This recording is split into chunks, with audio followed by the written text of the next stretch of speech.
Pertanyaan kedua, tentang puasa 3 hari. Puasa Senin Kemis, puasa Daud. Mana yang lebih baik? Yang Rasul perintahkan secara langsung kepada sahabat adalah saum ayyamul bait. Wasiat langsung. Dan itu lebih baik. Kenapa? Karena Rasul mengatakan, man saum, barang siapa yang berpuasa, salasati ayyam min kulli syahr, berpuasa 3 hari di setiap bulan, kasiyamud dahr, maka orang itu seperti puasa sepanjang tahun. Kenapa demikian? Surat 6, surat Al-An'am, ayat 160, di situ Allah berfirman, man jaa bil hasanati falahu asyru amsalihha. Barang siapa yang beramal dengan satu amal kebaikan, baginya mendapat pahala 10 kali lipat. Bahkan dalam Sahih Muslim, Sahih Bukhari, 10 sampai 700 kali lipat, bahkan lebih. Ada orang puasa 1 hari, dibalas 10, seperti 10 kali, 10 hari. Puasa 3 hari, dibalas 10, seperti puasa 30 hari. Maka orang yang puasa Ayyamul Bait tiap bulan, seperti puasa sepanjang tahun. Dan inilah puasa yang diperintahkan Rasul kepada para sahabat Abu Hurairah, Abu Darda, Anas bin Malik, diperintahkan pula Muaz bin Jabal, diperintahkan untuk puasa Ayyamul Bid di tiap tengah bulan. Dan tidak ditentukan harinya hari apa, tapi tanggalnya. Yakni tanggal 13, 14, 15. Namanya Ayyam, hari-hari Baid putih. Maksudnya bulan purnama. Persis ketika bulan bulat sempurna. Maka kenapa lebih baik dari Senin dan Kamis? Rasul tidak perintahkan secara langsung Senin Kamis. Tapi Rasul senantiasa puasa Senin Kamis. Lalu ditanya, ya Rasulullah, kenapa Anda puasa Senin? Senin, hari ketika aku dilahirkan. Senin, hari nanti aku diwafatkan. Senin, hari ketika aku diangkat menjadi Rasul.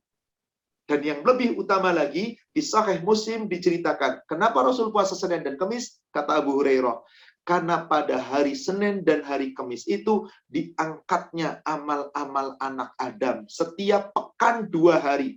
Hari Senin diangkat langit ke langit, hari Kamis diangkat ke langit. Maka Rasulullah senantiasa berpuasa pada Senin dan Kamis agar saat diangkatnya amal-amal itu Rasulullah Shallallahu Alaihi Wasallam dalam keadaan bersih. Maka Rasulullah selalu berpuasa. Ini sunnah Rasul. Kita mencontoh.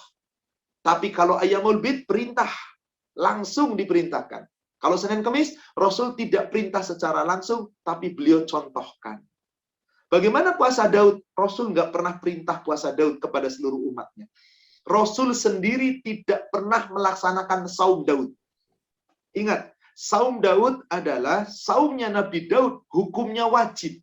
Sepanjang hidupnya Nabi Daud dan umatnya Nabi Daud. Bagaimana caranya? Sehari puasa, sehari buka. Dan itu sepanjang hidupnya wajib. Kita umat Nabi Muhammad, saum wajib kita Ramadan. Saum sunnah kita 3 hari setiap bulan. Senin, Kamis setiap pekan.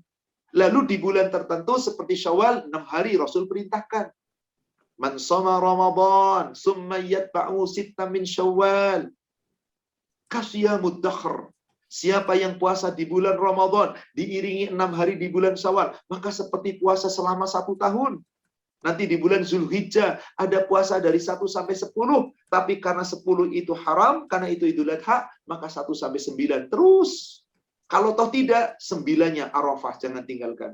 Nanti Muharram, ada tanggal 10 Muharram, Asyura. Rasul berniat sebelum wafatnya beliau, kalau aku masih diberi kehidupan, aku akan saum dari tanggal 9. Tasu'a, Asyura, 9 dan 10. Lakukan. Selain itu, Ayyamul Bid, dan seterusnya. Jadi, Rasul memerintahkan saum Daud itu kepada sahabat yang bernama Abdullah bin Amru bin Al-As. Dalam riwayat Imam Muslim, Pak, Abdullah bin Amru bin Al-As itu berjanji, saya akan saum setiap hari. Saya akan sholat malam sepanjang malam. Saya akan baca Quran sambil mengatamkan Quran. Dikabarkanlah kepada Rasul. Lalu disampaikan, ya Abdullah bin Amr, betulkah yang kamu perbuat? Betul ya Rasulullah. Apa tujuannya? Demi kebaikan. Tidak ada kebaikan seperti itu. Sholatlah, tidurlah, baca Quran, khatamkan. Dan jangan setiap malam kamu selalu khatam Quran. Tapi khatamkan sebulan sekali. Kalau Anda mampu, dan seterusnya, dan seterusnya. Sampai terakhir 10 hari sekali. Berpuasalah dan berbukalah. Berpuasalah kamu cukup untukmu 3 hari 1 bulan.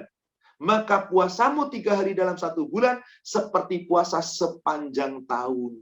Kata Abdullah bin Amr, ya Rasulullah, aku mampu lebih dari itu. Kalau begitu, berpuasalah sehari, berbukalah 2 hari. Puasa 1, buka 2. Maka menjadi 10 hari dalam 1 bulan. Ya Rasulullah, aku sanggup lebih dari itu. Kalau begitu, berpuasalah sehari, berbukalah sehari. Itulah puasa yang paling seimbang bagimu. Dan itulah puasanya Nabi Daud. Ini perintahnya kepada Abdullah bin Amr bin Al-As. Di ujung hadisnya Rasul mengatakan, semoga engkau panjang umur, engkau akan tahu dengan apa yang kamu perbuat. Apa yang terjadi di ujung hadis Sahih Muslim? Yang punya kitab Sahih Muslim bisa dilihat di sana. Hadisnya nomor 1127 dan 1128. Itu bercerita tentang keadaan Abdullah bin Amr bin Al-As. Rasul mendoakan, semoga panjang umur. Apa kata Abdullah bin Amr bin Al-As? Demi Allah, ketika aku telah sampai usia lanjut, seperti yang didoakan Rasul, aku panjang umur, aku menyesal kenapa aku tidak mengamalkan keringanan dari Rasul. Puasa 3 hari saja tiap bulan, ayamul bait.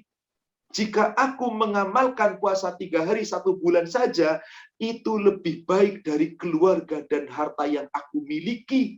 Menerima kelonggaran dari Rasul lebih baik. Ternyata Abdullah bin Amr bin Al-As nyesel di hari tuanya. Karena dia telah berjanji pada dirinya akan puasa Daud sepanjang masa. Maka telah sepakat para ulama. 4 ulama besar.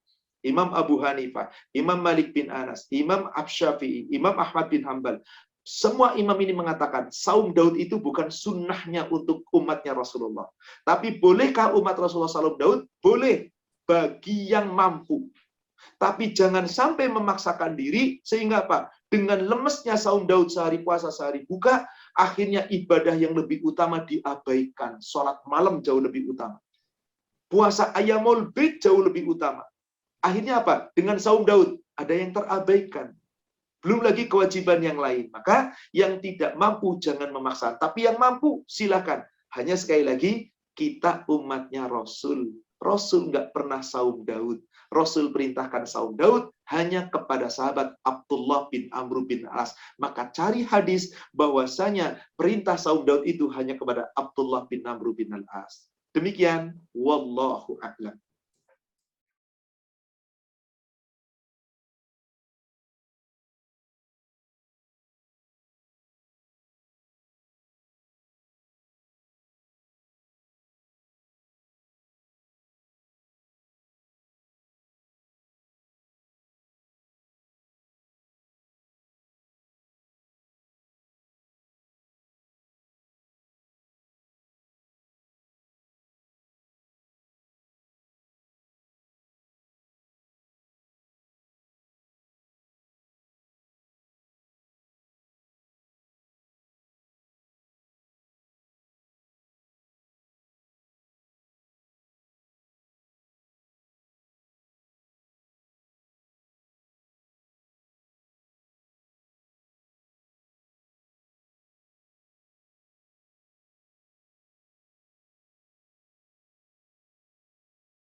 Assalamualaikum.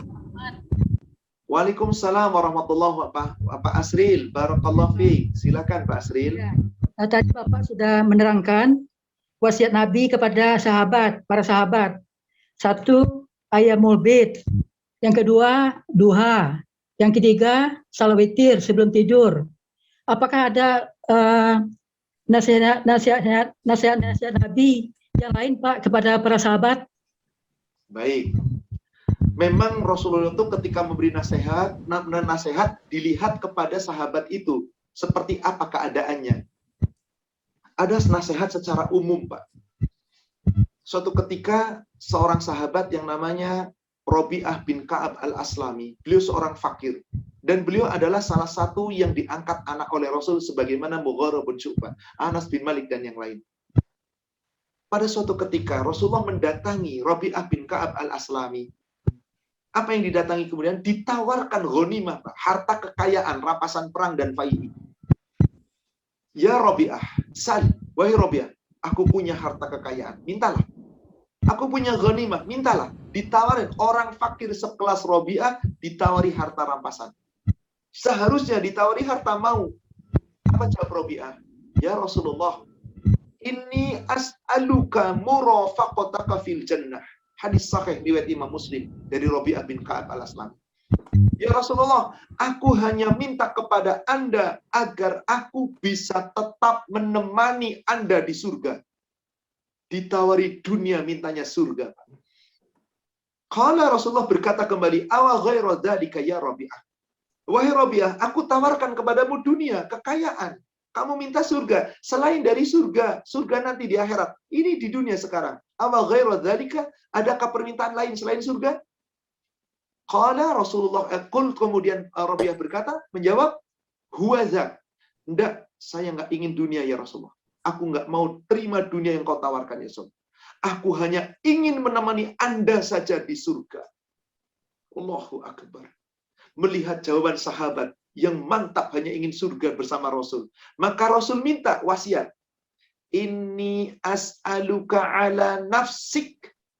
Kalau Anda ingin menemaniku di surga, aku minta kepadamu untuk dirimu. As'aluka, aku minta kepadamu ala nafsika, untuk dirimu. Bikasrotis sujud. Perbanyaklah sujud. Berarti bukan cuma witir, Pak. Perbanyak sujud. Maksudnya apa? Jaga sholat sunnah. Ada yang namanya rawatib. Berkaitan tahiyatul masjid, masuk masjid ada tahiyatul masjid. Setelah wudhu ada namanya syukur wudhu. Berkaitan waktu malam ada namanya sholat malam atau qiyamul lail atau tahajud sekurang-kurangnya witir. Berkaitan waktu duha ada namanya sholat duha. Setelah sholat subuh di masjid dzikir tidak meninggalkan namanya sholat isyraq. Dan nama sholat yang banyak. Jaga sebaik-baiknya. Inilah wasiat. Adapun wasiat secara umum bukan hanya sholat saja, semua ibadah. Wasiat yang sangat indah Rasul sampaikan kepada Abdullah bin Abbas. Beliau adalah sepupu Rasul, anak paman Rasulullah dari Abbas bin Abdul Muthalib, adik terkecil dari ayahnya Rasulullah. Suatu ketika membonceng Rasulullah di untanya. Hadis sahih riwayat Imam At-Tirmidzi. Rasul berkata demikian, ya ghulam inni u'allimuka bikalimatin. Hai anak muda, aku ajarkan kepadamu suatu wasiat dalam sebuah kalimat. Apa itu wasiatnya Rasul? Ya ghulam ihfadillah yahfadka. Hai anak muda, jagalah Allah, pasti kamu dijaga oleh Allah. Apa yang dimaksud jaga Allah? Yang wajib kita jaga, yang sunnah kita jaga, syariat kita jaga, aturan kita jaga, perintah kita jaga, larangan kita jaga, aturan agama kita jaga. Pasti kamu dijaga Allah. Ihfadillah tajidhu tujahaka. Jagalah Allah, nanti kamu dapati Allah selalu menolongmu dan di hadapanmu. Idza sa'alta fas'alillah wa idza ista'anta fasta'in billah. Jika kamu meminta, mintalah sama Allah. Jika minta pertolongan, mintalah pertolongan sama Allah. Sebelum kita minta sama makhluk, mintalah lebih dulu pada Allah. Maka tiap hari Rasulullah tidak meninggalkan doa setelah sholat, dzikir setelah sholat, dzikir pagi, dzikir petang. Itu pun wasiat. Intinya, semua amal kebaikan yang Rasul contohkan, mari kita ikuti. Karena meskipun tidak secara langsung wasiat kepada kita, tapi ada beberapa poin-poin yang Rasul wasiatkan kepada para sahabat. Inti wasiat kepada sahabat berarti wasiat pula kepada diri kita umatnya. Semoga kita menjalankan wasiat Rasul dengan cara yang terbaik. Amin ya Rabbal Amin ya Rabbal Alamin.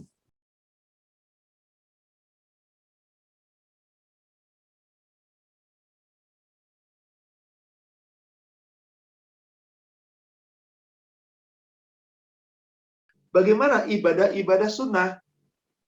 Saat saya jalankan ibadah-ibadah sunnah seperti yang Rasul lakukan, sholat sebelum tidur 2 rakaat. Rasul bukan sholat sebelum tidur 2 rakaat. Rasul memerintahkan sahabat apabila takut tidak mampu bangun sebelum di akhir malam, sholatlah sebelum tidur.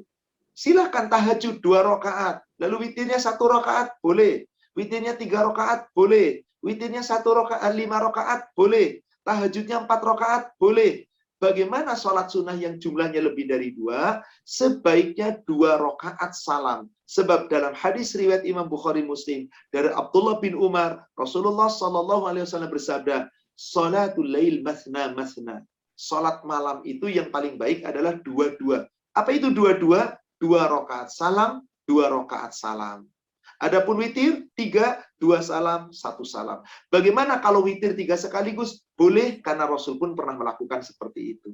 5 sekaligus? Boleh, Rasul melakukan seperti itu. Tahajudnya 4, 2 salam, 2 salam. Bolehkah 4 sekaligus? Boleh, para ulama mengatakan boleh, karena ada riwayat dari Aisyah dalam riwayat Imam Muslim bahwasanya Aisyah mengatakan Rasul sholat di luar Ramadan maupun di dalam bulan Ramadan nggak pernah lebih dari 11. Beliau sholat 4 rakaat. Jangan ditanya panjang dan bagusnya. Hanya tentang 4 rakaat ini selisih para ulama. Ada yang mengatakan 4 itu 2 salam, 2 salam. Ada yang mengatakan sekaligus. Yang seperti ini jangan jadi perselisihan. Tapi yang paling kuat hadisnya adalah sholat malam itu yang paling baik. 2 rakaat salam, 2 rakaat salam. Demikian, wallahu a'lam.